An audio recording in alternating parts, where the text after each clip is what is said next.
বিসমিল্লাহির রহমানির রহিম। আসসালামু আলাইকুম ভিউয়ার্স, লুপা রান্নাঘর ইউটিউব চ্যানেল থেকে আপনাদের স্বাগতম। যারা নতুন ভিউয়ার্স তারা আমার চ্যানেলটিকে সাবস্ক্রাইব করবেন, আর যারা সাবস্ক্রাইব করেছেন তাদেরকে অনেক অনেক ধন্যবাদ। তো বন্ধুরা, আমি আজকে খুব সিম্পল এবং খুব অল্প উপকরণ দিয়ে কাশ্মীরি আমের আচার তৈরি করব। তাহলে চলুন রেসিপিটা দেখে নিই।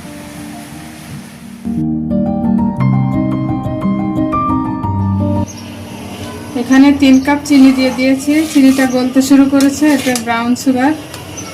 সে পর্যায়ে আমি আমগুলো দিয়ে দিব। আমগুলো যেভাবে আমি খুব ভালোভাবে কেটে ধুয়ে শুকিয়ে রেখেছি। এখন এভাবে আস্তে আস্তে নাড়াচাড়া করে আমগুলো চিনির সঙ্গে মিশিয়ে নেব। এভাবে আমটা যতক্ষণ না সিদ্ধ হবে ততক্ষণ এভাবে আস্তে আস্তে মিডিয়াম টু লো হিটে রেখে দেব। আমগুলো হাফ সিদ্ধ হয়ে গেছে। এ পর্যায়ে আমি দিব কিছু আদা এভাবে কাটা, কিছুটা শুকনো মরিচ বিচি ফেলে এভাবে কেটে দিয়েছি। এখন এভাবে একটু নেড়ে চেড়ে সিদ্ধ হয়ে গেলে নামিয়ে ফেলব। আমার আমের আচারটা হয়ে গেছে, আমি এখন নামিয়ে ফেলব।